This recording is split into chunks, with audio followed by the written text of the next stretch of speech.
Ya kalau kita melihat sekarang Ikhwan Muslimin, ada fatwa baru yang saya baca dari lembaga Al-Azhar Asy-Syarif dari Mesir yang sudah mengharamkan orang bergabung dengan kelompok Ikhwan Muslimin. Kenapa? Karena ini sudah menjadi pengacau politik di Mesir itu sendiri. 2019 ganti presiden, ganti sistem, ganti sistem, ganti sistem. Allahu Akbar. Allah Akbar. Yang saya tanyakan, Partai Ikhwanul Muslimin di Indonesia ini partai apa? PKS. PKS. PKS.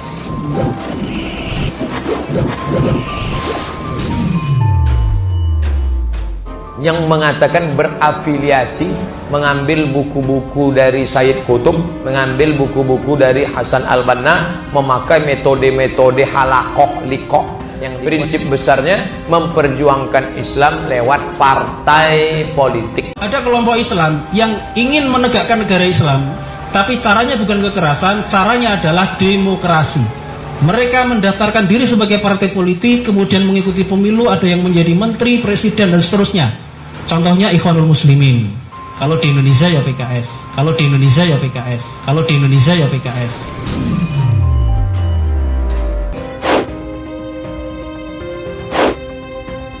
FPI lah yang terdepan membantu korban gempa di Sulawesi Tengah, di NTB, dan juga di tempat-tempat yang lain. Kalaupun ada 100.000 yang menandatangani petisi semacam itu, akan ada 1 juta lebih yang akan mendukung FPI. Jadi, memang kesalahannya FPI apa? Memang kesalahannya FPI apa? Jadi Ikhwan Muslimin itu kan melakukan politisasi agama. Kemudian kalau kelompok FPI itu kan menggunakan agama, menggunakan Islam untuk kegiatan premanisme, melakukan pelanggaran hukum, melakukan sweeping. Lihat bahwa memang kita perlu membedakan mana ormas ya Islam, ya, organisasi Islam yang benar-benar ingin melayani, berkhidmah kepada masyarakat. Kalau dalam bahasanya itu li'izil Islam wal Muslimin, untuk memenangkan agama Islam dan orang-orang Islam, dengan organisasi yang hanya mengacaukan atau hanya membawa Islam itu sebagai tameng, sebagai senjata, alat politik atau alat kekerasan.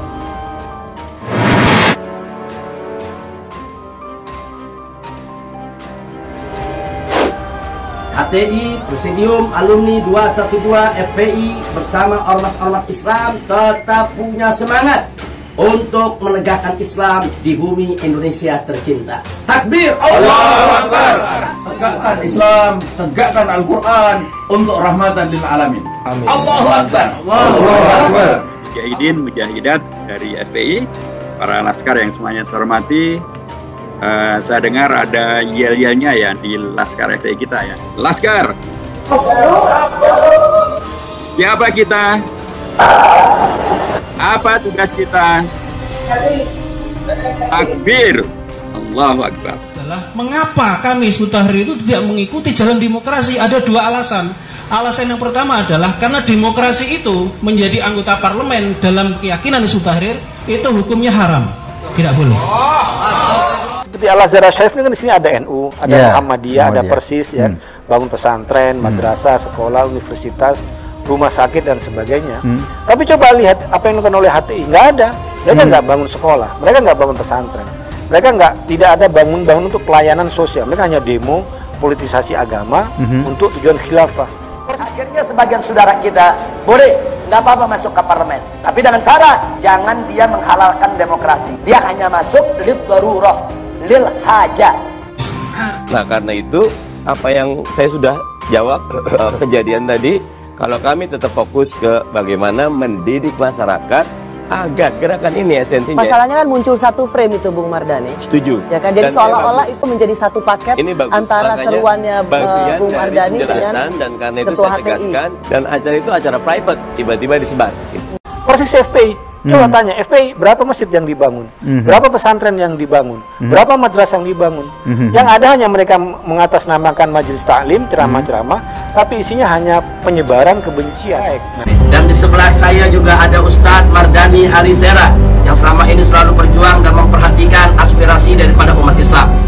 Habib Rizik itu salah satu mutiaranya Indonesia. Kenapa nggak diajak dialog? Kenapa nggak ada Soekarno aja sama mereka-mereka yang kontra dan melawan masih mau ngedenger? Tapi kalau soal khilafah, ulama sepakat khilafah harus, prinsip HTI kita setuju, khilafah harus tegak. Nah, cuman yang jadi persoalan Bagaimana cara menegakkannya? Nah, disinilah FPI mengajukan proposal khilafah, tesis khilafah. Bagi kita, Muslim sejati, tak ada kata mundur dalam berjuang bagi tegaknya syariah dan khilafah. Hancurkan sekat-sekat nasionalisme. Tinggalkan seluruh hukum dan sistem jahiliyah. Tinggalkan proses penentuan hukum perundang-undangan buatan manusia melalui voting. Tinggalkan. PKB yang lahir dari rahim Nahdlatul Ulama punya prinsip Islam yang rahmatan lil alamin. Itu lalu kita pahami sebagai ideologi pertama. Pemerintahan yang sekarang adalah pemerintahan yang kompatibel dan cocok dengan ajaran Islam. Dan itu adalah hasil perjuangan. Bahwa Hizbut Tahrir merupakan ormas Islam yang menjadi korban kriminalisasi, bahkan korban terorisasi. Nah, di mana Hizbut Tahrir dengan konsep khilafahnya difitnah, ingin melakukan subversif, difitnah ingin melakukan tindakan-tindakan yang bertentangan dengan ketentuan negara. Itu semua fitnah. Berikan kewenangan kepada khalifah untuk mengambil salah satu pendapat hukum terkuat untuk menegakkan khilafah.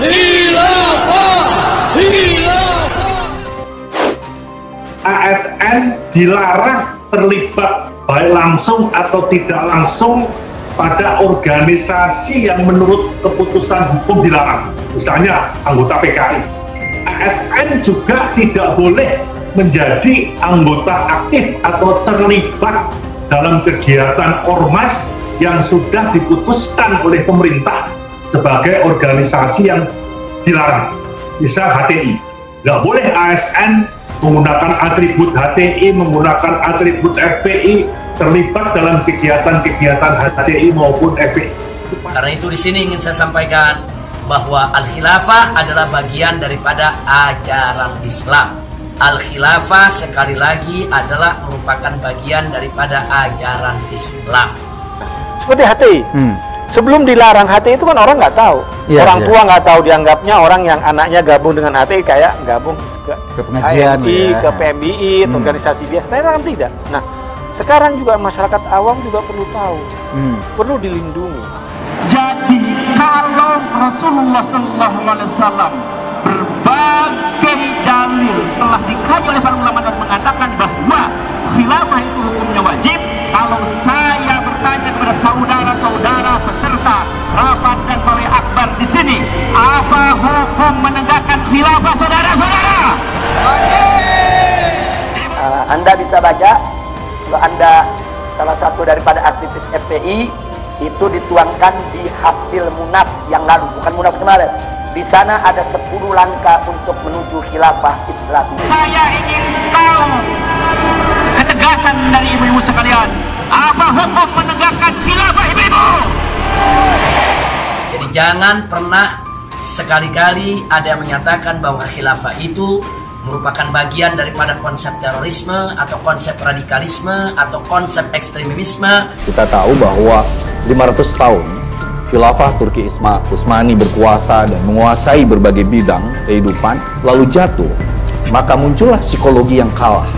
Nah, psikologi yang kalah itu psikologi orang-orang yang hari ini berusaha menegakkan khilafah tetapi sebenarnya gagal memahami bahwa kelahiran NU dan Muhammadiyah telah menetapkan sebuah arah peradaban baru dalam berpolitik. Muncullah apa yang disebut dengan NKRI, muncullah dengan ideologi Pancasila. Rubah prinsip kedaulatan rakyat menjadi kedaulatan di tangan Allah, di tangan syara. Kalau yang dilarang jelas ada sanksi pidananya seperti anggota PKI, itu nggak boleh. Anggota komunis yang paham komunis itu nggak boleh secara prinsip. Nah, organisasi seperti HTI, FPI juga sama. Itu diperuntukkan bagi ASN yang tidak boleh menggunakan atribut atau terlibat baik langsung maupun tidak langsung atau mengikuti kegiatan, apalagi sudah dilarang. Jadi sekali lagi bahwa konsep khilafah adalah merupakan bagian daripada ajaran agama Islam, dan ajaran agama Islam adalah ajaran yang dilindungi oleh konstitusi. Kita menolak itu bukan asal menolak, Kita menolak itu karena ini adalah perintah syariat Islam. Islam memerintahkan kita tidak boleh diam terhadap kezaliman, tidak boleh diam terhadap kemungkaran, dan tidak boleh diam terhadap kemaksiatan. Jadi pelaksanaan konsep khilafah bagi umat Islam itu merupakan konsekuensi sebagai seorang muslim untuk menjalankan ajaran agama Islam, sehingga itu dilindungi oleh konstitusi, dilindungi oleh undang-undang negara, dan tidak bertentangan dengan landasan ideologi negara, yaitu Pancasila. Di sini tidak boleh ada seseorang dilihat dari sekedar agamanya, tetapi siapapun warga negara, dia bayar pajak, kita harus hormati, kita harus hargai, dan punya hak untuk dilindungi oleh negara. FPI Habib Rizik diajak duduk, diajak bicara, bukannya malah dialienasi, nanti menimbulkan berbagai ekses. Semua anak bangsa harus didudukkan secara adil. Prinsip nation ini yang harus dipegang oleh semuanya, sehingga maqasidus syariah, agama lahir bukan untuk menakut-nakuti. Everything rise and fall on leadership. Segalanya naik turun karena kepemimpinan. Revolusi akhlak dimulai dari pemimpin. Nah, inilah yang saya maksud, perlu kita melakukan revolusi akhlak. Lagi siap revolusi akhlak? Siap revolusi akhlak. Agama lahir untuk menegakkan keadilan. Agama lahir untuk menghormati kesetaraan. Agama lahir untuk menyatakan bahwa kita berbeda, tetapi lita'arofu. Perbedaan ini harus diletakkan pada konteks saling memahami, mencintai, mengarifi apapun agama yang ada di warga negara ini. Oke. Apa yang sekarang lebih baik dari Soekarno? Kita mundur. Kita mundur. Mundur. Kalau Babe Ridwan saya dibilang ada machine time. Mundur ke tahun 60, ke tahun 80. Mestinya dialog, musyawarah di kedepannya. Ketua Majelis Syuro juga berkeliling dalam rangka memenangkan Pilkada 2020. Ini adalah tangga untuk menuju sukses pemilu 2024. Bahwa tidak ada solusi tuntas bagi negeri ini kecuali dengan Islam melalui penerapan syariah di bawah naungan khilafah. Ketika pilkada yang 230 ini kita ikuti dan target kita menang 60% tercapai, maka pemilu 2024 insya Allah optimis untuk bisa kita menangkan. Untuk bersungguh-sungguh berjuang demi tegaknya syariah dan khilafah.